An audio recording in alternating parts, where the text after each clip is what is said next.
नमस्कार, ये आकाशवाणी शिमला है। अब आप नुसरत अंजुम से प्रादेशिक समाचार सुनिए। आज के मुख्य समाचार। बुराई पर अच्छाई की जीत का प्रतीक विजयदशमी पर्व आज प्रदेश भर में हर्षोल्लास से मनाया गया। मुख्यमंत्री ने शिमला के जाखू मंदिर में किया रावण दहन। कुल्लू का अंतर्राष्ट्रीय दशहरा उत्सव कल से, राज्यपाल शिव प्रताप शुक्ल करेंगे शुभारंभ। रक्षा मंत्री राजनाथ सिंह ने आज देश की 75 बुनियादी ढांचा परियोजनाओं का किया उद्घाटन। हिमाचल की 5 परियोजनाएं भी शामिल। और एचआरटीसी ने मनाया अपना स्वर्ण जयंती समारोह। मुख्यमंत्री ने निगम के कर्मियों को महंगाई भत्ता, ओवरटाइम व चिकित्सा बिलों के भुगतान का किया ऐलान। अब समाचार विस्तार से। बुराई पर अच्छाई की जीत का पर्व दशहरा आज प्रदेश में हर्षोल्लास के साथ मनाया गया। मुख्यमंत्री सुखविंदर सिंह सुक्खू ने आज शाम शिमला के श्री हनुमान मंदिर जाखू में आयोजित दशहरा उत्सव में मुख्य अतिथि के रूप में शिरकत की और रिमोट का बटन दबाकर रावण, कुंभकर्ण व मेघनाद के पुतलों का दहन किया। प्रदेश के अन्य स्थानों पर भी रावण, कुंभकर्ण और मेघनाद के पुतले जलाए गए। इस बीच राज्यपाल शिव प्रताप शुक्ल और मुख्यमंत्री सुखविंदर सिंह सुक्खू ने प्रदेशवासियों को दशहरा उत्सव की बधाई दी है। राज्यपाल ने उम्मीद जताई कि बुराई पर अच्छाई की जीत का प्रतीक ये पर्व लोगों के जीवन में नई उमंग लेकर आएगा। अपने बधाई संदेश में मुख्यमंत्री ने कहा कि दशहरा पर्व हमारे नैतिक मूल्यों और परंपराओं को मजबूती प्रदान करता है। विधानसभा अध्यक्ष कुलदीप सिंह पठानिया, विपक्ष के नेता जयराम ठाकुर और प्रदेश कांग्रेस अध्यक्ष प्रतिभा सिंह ने भी दशहरा उत्सव के अवसर पर प्रदेशवासियों को शुभकामनाएं दी हैं।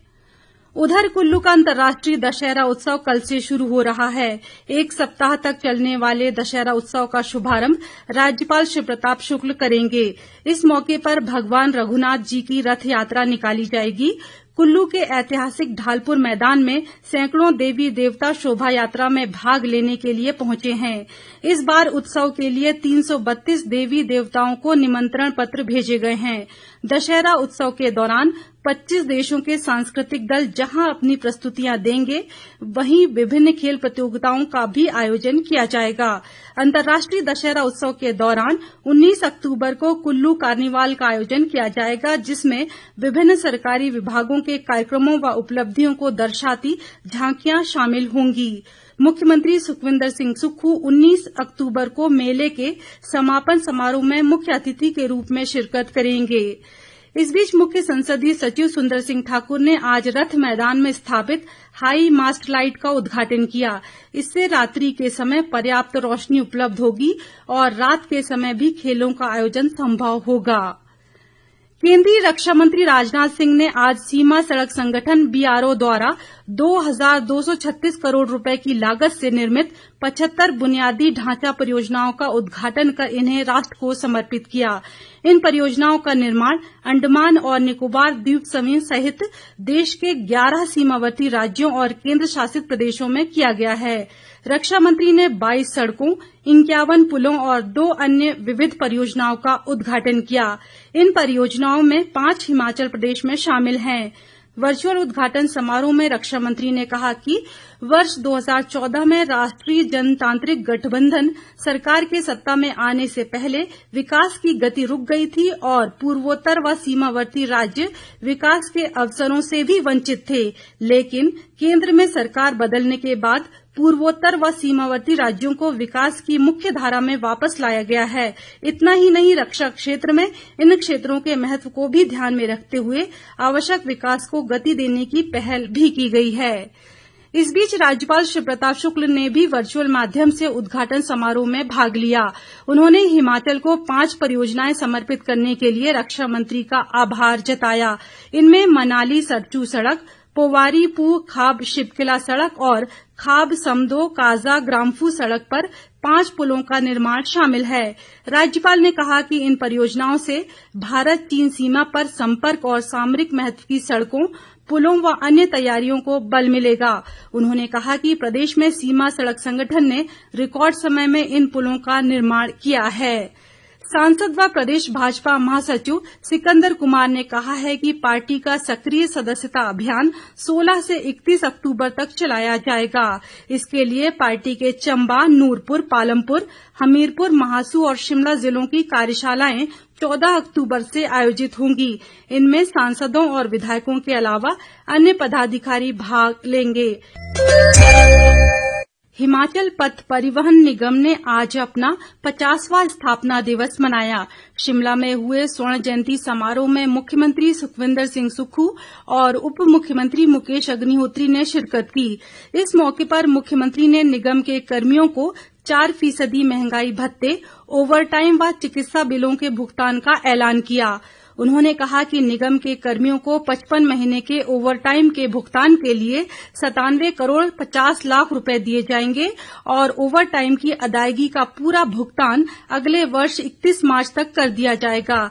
इसके अलावा मुख्यमंत्री ने लंबित चिकित्सा बिलों के भुगतान के लिए 9 करोड़ रुपए देने का ऐलान किया और बिलों की प्रतिपूर्ति अगले 2 महीनों में कर दी जाएगी। सुखविंदर सिंह सुक्खू ने कहा कि राज्य सरकार परिवहन निगम को हर वर्ष 700 करोड़ रुपए से अधिक का अनुदान देती है और इस घाटे से उबारने के लिए निगम की कार्यप्रणाली में बदलाव लाना होगा। मुख्यमंत्री ने कहा कि निगम के लगभग 7,300 कर्मचारियों को पुरानी पेंशन योजना का लाभ दिया गया है, जबकि 1,546 अनुबंध कर्मियों की सेवाएं नियमित की गई हैं। उप मुख्यमंत्री मुकेश अग्निहोत्री ने कहा कि पिछले 50 वर्षों में राज्य पथ परिवहन निगम ने लोगों को बेहतर सेवाएं देने के लिए ईमानदारी से काम किया है और आज लगभग 6 लाख लोग रोजाना निगम की बसों में सफर करते हैं।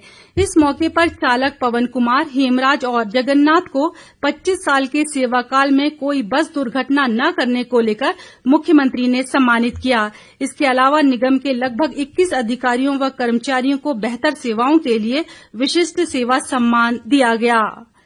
प्रधानमंत्री इंटर्नशिप योजना के अंतर्गत 193 कंपनियां लगभग 91,000 इंटर्नशिप के अवसर प्रदान करेंगी। इसके लिए आज से पंजीकरण शुरू हो गया है, जो 25 अक्टूबर तक चलेगा। केंद्र सरकार ने इंटर्नशिप पोर्टल को प्रायोगिक परियोजना के तौर पर 3 अक्टूबर को शुरू किया था। सरकार का लक्ष्य इस वित्त वर्ष में 1.25 लाख इंटर्नशिप अवसर प्रदान करना है। ये अवसर ऑनलाइन पोर्टल pminternship.mca.gov.in के माध्यम से प्रदान किए जा रहे हैं। इस परियोजना पर 800 करोड़ रुपए की लागत आएगी। सरकार ने 5 वर्ष के दौरान 21 से 24 वर्ष आयु वर्ग के 1 करोड़ उम्मीदवारों को इंटर्नशिप उपलब्ध कराने का लक्ष्य रखा है। इंटर्नशिप के दौरान युवाओं को 1 वर्ष के लिए 5,000 रुपए मासिक पारिश्रमिक दिया जाएगा। उन्हें 6,000 रुपए की एकमुश्त राशि भी दी जाएगी।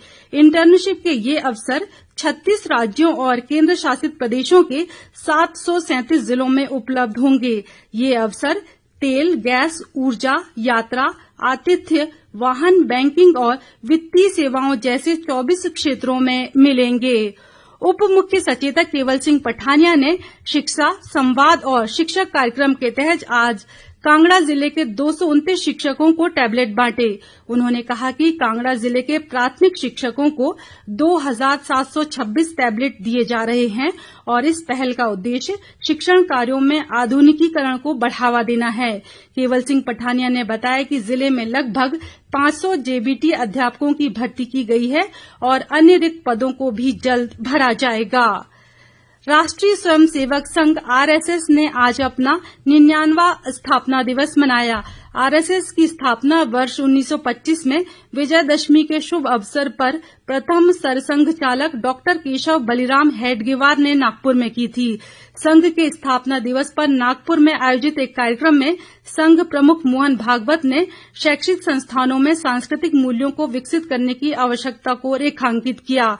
उन्होंने कहा कि सांस्कृतिक मूल्यों की कमी के लिए कुछ ओटीटी प्लेटफॉर्म जिम्मेदार हैं और इसे कानून द्वारा नियंत्रित करने की आवश्यकता है। देश भर के विभिन्न स्थानों से स्वयंसेवकों ने इस समारोह में हिस्सा लिया। डॉक्टर भागवत ने संविधान के महत्व को रेखांकित किया। उन्होंने कहा कि संविधान की प्रस्तावना, नीति निर्देशक सिद्धांत, मौलिक कर्तव्य और अधिकारों की जानकारी आम लोगों तक पहुंचनी चाहिए। राजधानी शिमला सहित प्रदेश के अधिकांश हिस्सों में आज मौसम आमतौर पर साफ बना रहा। जनजातीय क्षेत्रों सहित अन्य भागों में सुबह शाम के तापमान में गिरावट जारी है। मौसम विभाग के अनुसार आगामी 18 अक्टूबर तक प्रदेश में मौसम साफ बना रहेगा। अंत में मुख्य समाचार एक बार फिर। बुराई पर अच्छाई की जीत का प्रतीक विजयदशमी पर्व आज प्रदेश भर में हर्षोल्लास से मनाया गया। मुख्यमंत्री ने शिमला के जाखू मंदिर में किया रावण दहन। कुल्लू का अंतर्राष्ट्रीय दशहरा उत्सव कल से, राज्यपाल शिव प्रताप शुक्ल करेंगे शुभारंभ। रक्षा मंत्री राजनाथ सिंह ने आज देश की 75 बुनियादी ढांचा परियोजनाओं का किया उद्घाटन। हिमाचल की 5 परियोजनाएं भी शामिल और एचआरटीसी ने मनाया अपना स्वर्ण जयंती समारोह। मुख्यमंत्री ने निगम के कर्मियों को महंगाई भत्ता, ओवर टाइम व चिकित्सा बिलों के भुगतान का किया ऐलान। इसके साथ ही प्रादेशिक समाचार का ये बुलेटिन समाप्त हुआ। नमस्कार।